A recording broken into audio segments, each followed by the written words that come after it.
Membahas lebih jauh soal kasus surat berkop Kementerian UMKM yang memantik respon publik, kita bahas bersama dengan peneliti Pukat UGM, Mas Zainur Rohman, dan juga ada pengamat politik internasional sekaligus mantan Duta Besar RI untuk Republik Tunisia, Pak Ikrar Nusa Bakti yang telah bergabung bersama kami di Kompas Petang. Salam sehat semuanya. Salam sehat. Selamat sore. Selamat sore. Saya ke Mas Zainur dulu. Mas Zainur, Anda melihatnya apakah ini perlu didalami, terutama dengan adanya dugaan pelanggaran dalam kasus ini? Sangat perlu didalami ya. Menurut Undang-Undang Nomor 30 Tahun 2014 tentang administrasi pemerintahan, ini saya sangat menduga merupakan satu bentuk penyalahgunaan wewenang. Penyalahgunaan wewenang itu ada tiga: melampaui wewenang, mencampur adukan kewenangan, atau bertindak sewenang-wenang. Nah, apa urusannya ya? Urusan seorang istri menteri diberikan surat menggunakan kop kementerian oleh sekretaris kementerian. Ini dugaan saya, yang pertama bisa merupakan pelanggaran etik, yang kedua bisa merupakan pelanggaran administratif, atau yang ketiga, kalau ada uang negara yang digunakan, bisa menjadi pelanggaran tindak pidana korupsi, dijerat dengan pasal 2 ayat 1 Undang-Undang 3199 Junto 20 2001. Jadi ini kegagalan untuk membedakan mana urusan-urusan privat, mana urusan-urusan kedinasan. Nah, soal pembelaan diri dari Menteri UMKM, ya silakan, perlu dibentuk satu tim investigasi. Apakah ini sekretaris kementeriannya yang over sehingga melakukan penyalahgunaan wewenang, atau ternyata ada perintah. Nah, untuk memperjelas itu semua, maka menurut saya di internal kementerian perlu dilakukan investigasi oleh inspektoratnya. Di eksternal kementerian perlu dilakukan pendalaman oleh KPK untuk mendalami ada atau tidaknya pelanggaran hukum pidananya. Di internal kabinet, saya berharap Presiden Prabowo juga perlu melakukan investigasi untuk memperjelas semua agar ini tidak terus terulang. Menyasar, ingat, belum lama ketika setelah dilantik, salah satu anggota kabinet itu menggunakan kop kementerian untuk undang pengajian dalam rangka pengerahan massa. Nah, ini kan terulang lagi gitu ya, menggunakan kop kementerian untuk kepentingan yang diduga tidak ada kaitannya dengan kepentingan kedinasan. Jadi Nah, berarti bisa diusut ya, Mas Zainur, mohon maaf saya potong. Berarti bisa diusut terkait dengan penyalahgunaan kekuasaan dan juga ada indikasi pelanggaran lain, termasuk meminta KPK untuk menyelidiki hal ini ya. Meskipun dari menterinya sendiri sudah melaporkan bukti-buktinya ke KPK. Ya, jadi kan ada tiga kemungkinan itu tadi: pelanggaran etik, pelanggaran administratif, atau pelanggaran pidana. Disampaikan kepada KPK itu, KPK akan bisa menangani sebatas aspek pidana. Kalau ada uang negara yang digunakan secara melawan hukum, bisa terjadi kerugian. Misalnya nih, misalnya dari sisi akomodasi, kemudian misalnya kalau ada akomodasi yang menggunakan uang kedinasan, padahal itu bukan untuk kepentingan kedinasan, maka itu artinya merugikan keuangan negara. Tapi kalaupun tidak ada satu rupiah pun uang publik yang digunakan, tetap saja ya petugas-petugas di KBRI, apalagi misalnya ada diplomatnya, itu dibayar jamnya menggunakan pajak rakyat. Sehingga itu tetap ada bentuk pelanggaran administratif maupun pelanggaran etik.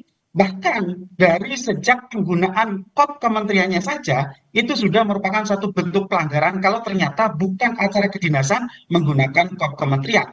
Clear, Undang-Undang 30 2014 pasal 17 ayat 2. Oke, kita tangkap sampai di situ. Saya ingin bertanya ke Prof. Ikrar yang juga sebagai mantan Duta Besar RI untuk Republik Tunisia. Sepengalaman Anda pada saat ada pejabat negara yang melakukan kunjungan pribadi begitu, apakah juga pernah mengalami kasus yang sama dengan hal ini? Saya kalau pejabat negara kunjungan pribadi hampir-hampir tidak pernah ya.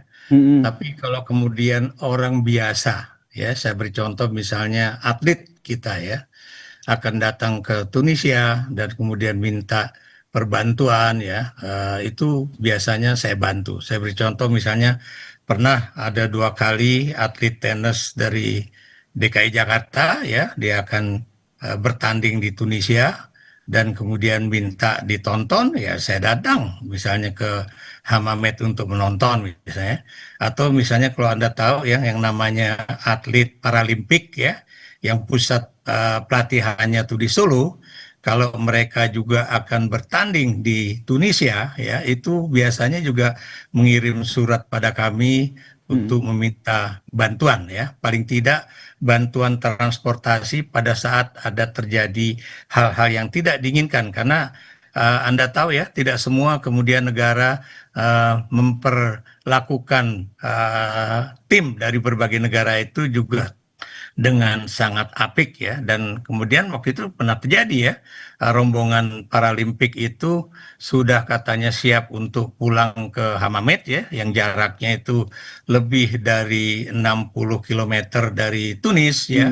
Itu tiba-tiba menelpon saya, Pak, apakah kami bisa dibantu, karena ternyata tadi bis-bis angkutan untuk kami sudah tidak ada di tempat, ya. Berarti Dan sekedar akhirnya, memberikan pertolongan dan bantuan ya. Tapi kalau oh betul, menerima permintaan menjamu pejabat untuk kegiatan-kegiatan pribadi seperti ini, sepengalaman Anda pernah melakukan itu atau tidak bagaimana pernah, sebenarnya tidak pernah. aturannya?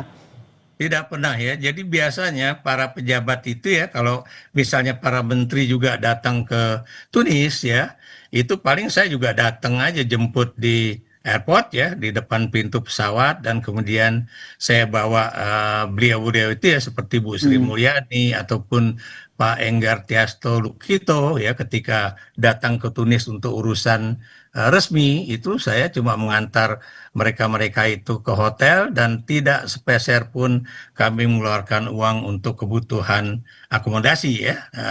Apalagi Bu Sri Mulyani, ya, itu Mbak Ani itu sangat ketat, ya. Bahkan ketika beliau juga minta diantar ke pasar tradisional di Tunis, ya, Hmm. itu ketika beliau tidak punya uang dinar, itu langsung dia bilang jangan, uang dari Pak Dubes saya lebih tinggi dari Anda, dan kemudian saya akan menggunakan anggaran saya sendiri. Jadi itu adalah hal yang biasa, ya. Teman-teman dari BPK juga datang pernah ke Tunis, ya, dan kemudian udah selesai pemeriksaan di KBRI, kemudian Hmm. minta misalnya jalan-jalan ke pinggiran di kota Tunis, ya, atau di Tunisia, itu juga saya menyediakan kendaraan, ya, dan itu Baik. biasa kami membantu yang namanya DELRI. DELRI itu Delegasi Republik Oke, Indonesia. berarti Tapi sekedar memberikan bantuan. Kalau Prof. Ikrar betul. sendiri pernah mendengar cerita soal permintaan memberikan pendampingan ataupun menjamu pejabat yang datang ke sana.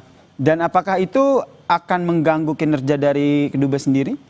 Ya, sebelum kasus yang terjadi sekarang, ya, itu Mm-mm. sebetulnya pernah terjadi kasus dengan, ya, teman saya yang namanya Fadlizon, ya, karena beliau mengirim kalau nggak salah WA gitu, ya, ke salah satu apa namanya itu perwakilan RI di sana untuk membantu anaknya yang kebetulan mau ke sana, ya. Itu membantu bukan artian menyiapkan akomodasi, kemudian kendaraan dan sebagainya, tapi sekedar pendampingan just in case terjadi hal-hal yang tidak diinginkan di negara tersebut, ya. Jadi itulah bentuk perbantuan yang biasa diminta oleh delegasi Republik Indonesia. Kalau saya katakan Mm. delegasi itu tidak harus delegasi resmi pemerintah, ya. Bahkan yang namanya Mm. olahragawan aja, orang biasa bisa minta bantuan, ya. Baik. Apalagi Kalau kalau untuk surat mereka. dari kementerian sendiri biasanya siapa yang mengeluarkan untuk memberikan pendampingan di negara yang dituju? Saya belum pernah mendapatkan surat semacam itu, ya, karena Mm-mm. biasanya kalau berasal dari kementerian, mereka itu sudah siap dengan apa istilahnya itu, misalnya hotel sendiri, kemudian kendaraan sendiri, ya. Paling juga tadi saya katakan meminta pendampingan untuk ya sekedar didampingi pada saat mereka ada kegiatan di sana, ya, dan itu Baik. sangat-sangat minimalis sekali. Jadi tidak ada budget yang dikeluarkan oleh KBRI, ya, dan apalagi kemudian menyediakan jamuan makan malam ataupun akomodasi dan sebagainya, ya. Berarti Dan Prof sendiri ya, pernah dapat informasi ataupun sepengalaman Prof ketika menjadi duta besar begitu, surat-surat seperti yang sedang kami tayangkan saat ini sebenarnya dari kementerian itu siapa yang mengeluarkan? Karena dari menterinya sendiri untuk kasus ini sendiri membantah bahwa mengeluarkan surat untuk memberikan pendampingan ini. Ya, saya tidak tahu persis ya seperti yang terjadi di Kementerian UMKM ya. Bisa saja itu apa istilahnya itu gagasan dari sang sekretaris sendiri, tapi juga bisa saja itu permintaan resmi dari kementeriannya ya. Tapi sekali lagi saya ingin mengatakan bahwa biasanya kalau ada delegasi memohon perbantuan itu biasanya tidak ada kaitannya dengan uang, tidak ada kaitannya dengan akomodasi ya, tidak ada kaitannya juga dengan kemudian disiapkan untuk misalnya makan malam yang aduhai mahalnya gitu kan. Ini cuma sekedar apakah kita kemudian sebagai kepala apa namanya perwakilan di sana itu masih memiliki BOK ya, itu bantuan operasional perwakilan ya untuk kemudian bisa menjamu seadanya Baik. teman-teman yang datang ke negara tersebut begitu. Baik, saya ke Mas Zainur. Mas Zainur, apa yang harus dilakukan? Karena kalau kita lihat ini kan jauh sebelum akhirnya KPK berbuka suara, mana dulu yang harus disampaikan? Karena belum tahu nih siapa yang mengeluarkan surat ini, dari menterinya sendiri sudah membantah. Ya, memang perlu dijernihkan ya. Satu-satunya cara untuk menjernihkan kan dilakukan investigasi. Di internal kementeriannya dilakukan investigasi. Bagaimana surat itu diproses bisa sampai keluar dan dikirimkan. Kemudian dilakukan review. Apakah dikeluarkannya surat tersebut sudah sesuai dengan ketentuan di internal maupun terhadap kepatuhannya terhadap peraturan perundang-undangan.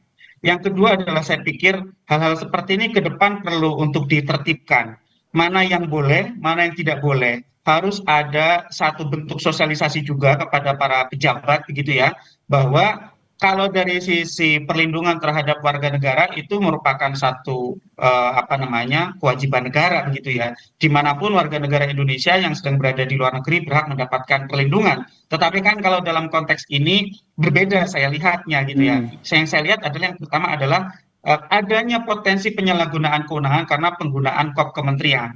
Ya, yang kedua, ini apakah kepentingan kedinasan atau kepentingan non dinas? Kalaupun misalnya ke depan, misalnya dimungkinkan untuk kepentingan non dinas, ya itu harus dibuka juga dan harus ada perlakuan yang simetris terhadap seluruh warga negara. Misalnya terhadap kontingen dagang, terhadap kontingen olahraga atau kontingen para pencari ilmu gitu ya, mahasiswa atau siswa yang sedang berkompetisi begitu ya.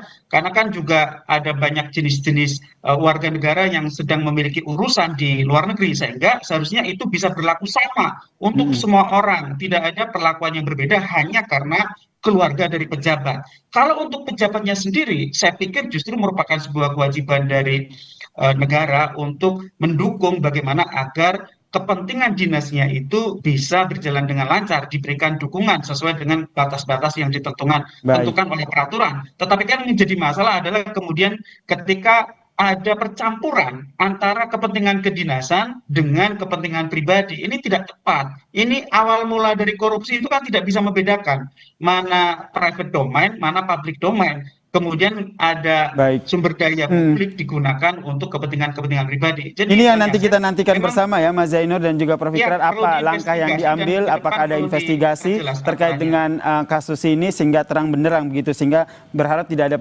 dugaan penyelewengan kekuasaan atau penyelewengan anggaran di sini. Terima kasih peneliti Pukat UGM Mas Zainur Rohman dan juga pengamat politik internasional sekaligus mantan Duta Besar RI untuk Republik Tunisia, Pak Ikrar Nusa Bakti telah bergabung bersama kami di Kompas Petang.